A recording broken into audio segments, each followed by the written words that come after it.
Yos nakama, selamat datang di Lifestyle Anime. One Piece rilis di minggu ini. Dan pastinya kalian para OPR sudah menantikan One Piece chapter 1132. Sang editor alias abdi dalamnya Oda kembali memberikan preview alias sedikit bocoran untuk One Piece chapter 1132. Penasaran kan? Eits. Sebelum kalian menikmati videonya, jangan lupa klik tombol like-nya ya. Hayo, udah belum like dari kalian akan menambah semangat Mimin untuk memberikan informasi mengenai One Piece pada nakama OPLER sekalian. Satu lagi, bagi kalian pencinta boba uhuy bisa banget join membership channel ini. Kalau membernya rame gas, kita buat grup tenda khusus pembahasan One Piece plus selingan boba uhuy pastinya. Yap, inilah bocoran dari editor untuk One Piece chapter 1132. Setelah bertemu dengan pangeran terkutuk Loki, apa yang akan dilakukan oleh Luffy dan kawan-kawan? Petualangan bajak laut topi jerami terus berlanjut. Kemana perjalanan Luffy dan kru akan membawa mereka selanjutnya? One Piece chapter 1132 berlanjut di Pulau Elbaf, dan seluruh kru topi jerami akhirnya sudah tiba di Elbaf.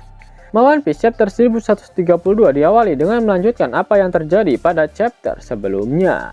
Para raksasa Elbaf berkumpul di perkampungan setelah mendengar berita mengenai insiden yang menimpa Saul. Para raksasa curiga jika ada hal yang tidak diinginkan terjadi di Elbaf. Mereka saat ini sedang fokus pada berita banyaknya penyusup yang ingin memasuki area Elbaf. Road telah memberitahu mereka jika dia telah menangkap banyak penyusup dan saat ini telah dia penjarakan. Ya, padahal sudah kita ketahui bersama jika Road secara ilegal menangkap mereka. Namun kasus tumbangnya Saul ada hubungannya dengan sosok misterius yang muncul di akhir chapter 1124. Apakah kalian ingat dengan pernyataan Gerd? Selain para raksasa, jika masuk ke dalam wilayah Elbaf dinyatakan melanggar hukum. Dan bagaimana bisa sosok misterius ini dapat berada di Elbaf? Selain itu, dalam kanji Jepang, perkataan datanglah yang diucapkan oleh sosok itu biasanya digunakan untuk menantang seseorang. Itu artinya dia sedang menantang bajak laut topi jerami yang akan datang ke Elbaf. Dialah antagonis utama dalam arc Elbaf kali ini. Siapakah dia? Tonton video ini sampai habis karena jawabannya ada di akhir video. Dan kemudian berpindah ke grup Nami. Mereka masih berlari dari kejaran Road. Ternyata sesampainya mereka di ujung jembatan, Nami dan kawan-kawan bertemu dengan Hajrudin dan Stenson yang baru saja naik dari area Underworld setelah berhasil mendapatkan rusa raksasa yang dagingnya sangat enak. Usopp mengenali Hajrudin sehingga dia meminta Nami untuk menghentikan iskat. Dia memanggil Hajrudin, namun si Hajrudin malah terkejut melihat kru topi jerami berada di tempat ini. Melihat Hajrudin, Road berhenti, namun dia tak bisa melarikan diri karena di belakangnya ada Gerd dan juga Goldberg. Mereka menangkap Road sehingga si raksasa mesum itu tak bisa pergi ke mana-mana. Gerd lalu meminta penjelasan mengapa Road bisa-bisanya menculik bajak laut topi jerami yang menjadi penyelamat dari kapten mereka. Hajrudin menyadari adanya keanehan di sini. Kru topi jerami seharusnya bersama dengan Dory dan Brogy. Dan kenapa Road seperti habis tersambar petir dan Goldberg bisa membawa kapal Thousand Sunny? Gerd mencoba menjelaskan jika Road sepertinya terindikasi telah menculik bajak laut topi jerami yang sedang berlayar menuju Elbaf. Burung hantunya Gerd melihat burung gagak milik Road membawa sebuah kapal tempo hari, dan ternyata itu adalah kapal Thousand Sunny.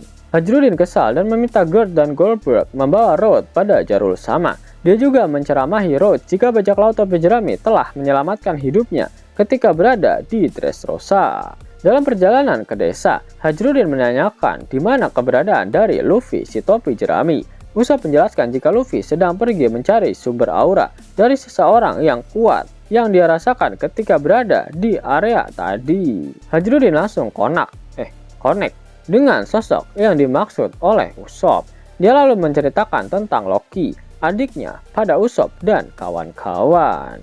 Sebenarnya dia dan Loki adalah kapten dari bajak laut prajurit raksasa baru. Yap, entah mengapa terdapatnya dua kapten memang menjadi tradisi dari bajak laut dari raksasa Elbaf.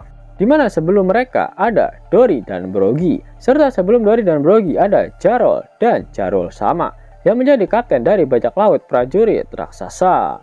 Hajrudin menceritakan jika Loki telah menghabisi ayah mereka dan memakan buah iblis yang telah dijaga secara turun-temurun oleh keluarga kerajaan Elbaf. Saat insiden itu terjadi, seluruh prajurit raksasa Elbaf berusaha untuk menangkap Loki. Namun karena kekuatan buah iblis yang dia makan sangat membagongkan, akhirnya para raksasa membutuhkan bantuan dari bajak laut Akagami untuk bisa merantai Loki di pohon Adam. Fajrudin juga menceritakan itulah alasan mengapa dia ingin mendapatkan buah iblis merah-merah Nomi di Dressrosa, yaitu untuk menandingi kekuatan Loki dan berjaga-jaga apabila Loki bisa terlepas dari belenggunya. Ternyata buah iblis yang dimakan oleh Loki adalah buah iblis Logia Matahari. Itulah mengapa Loki menyebut dirinya sebagai Dewa Matahari. Kekuatan yang bisa menghancurkan Elbaf dalam sekejap, membakar habis pohon Adam. Hal itu semakin menakutkan karena tujuan Loki adalah untuk menghancurkan dunia. Meskipun Loki mengklaim dirinya sebagai Dewa Matahari, namun setelah poster buronan milik Luffy dalam wujud gear kelimanya tersebar, para raksasa menyadari wujud Luffy sama persis dengan Dewa Nika. Itulah mengapa Dory dan Brogy ingin segera membawa Luffy ke Elbaf. Shin kemudian berpindah ke grup Robin. Mereka akhirnya tiba di negeri Elbaf. Betapa terkejutnya mereka ketika melihat pohon super raksasa yang tumbuh tinggi menjulang ke angkasa. Franky menyadari jika pohon besar yang ada di hadapannya adalah pohon harta karun Adam, pohon legendaris yang ingin dia lihat selama ini. Tak berselang lama, Dory dan Brogy meminta bajak laut topi jerami untuk segera mengikutinya. Mereka baru saja mendapatkan informasi mengenai insiden yang menimpa Sao. Shin kembali berpindah, akhirnya terungkap siapa dalang dibalik semua masalah yang terjadi di Elbaf. Dia adalah Golden Lion Shiki. Shiki yang telah menghasut Loki untuk menghabisi ayahnya sendiri. Menarik kok, karena memang ada beberapa petunjuk jika Shiki benar-benar ada di Elbaf. Pertama, hewan-hewan yang muncul di hadapan Loki dan Luffy adalah hewan-hewan yang sama seperti yang muncul di film Strong World. Selain itu, anak buah Loki yang menggunakan masker mirip seperti Shiki pada movie Strong World yang juga menggunakan masker yang sama. Menarik kok untuk dinantikan. Kalian yang lagi cari kaos One Piece keren, bisa kepoin desainnya sambil nonton video ini. Klik aja di bagian lihat produk di layar device kalian. Ghost. Mau dapat uang hingga 50.000 gratis dan bisa langsung ditarik?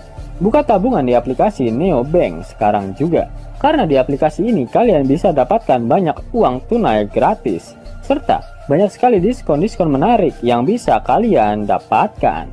Gaskan!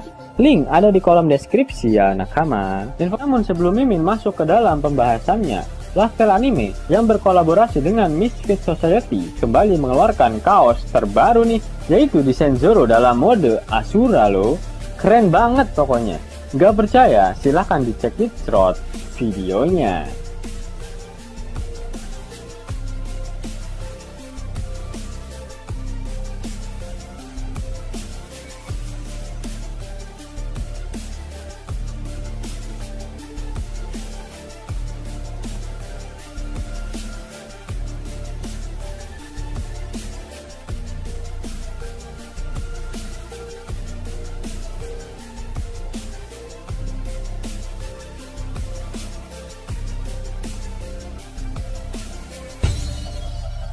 Bagaimana? Keren kan? Bagi kalian nakama Opler, terutama para fan gayanya Babang Marimo, kudu wajib harus punya baju ini. Gaskan! Link pemesanan ada di kolom deskripsi ya. Yos nakama, itulah video mengenai hal-hal menarik pada One Piece terbaru. Jika kalian menyukai video ini, jangan lupa klik like, share, dan subscribe channel ini ya, agar nakama semua tak ketinggalan info menarik seputar One Piece. Arigato!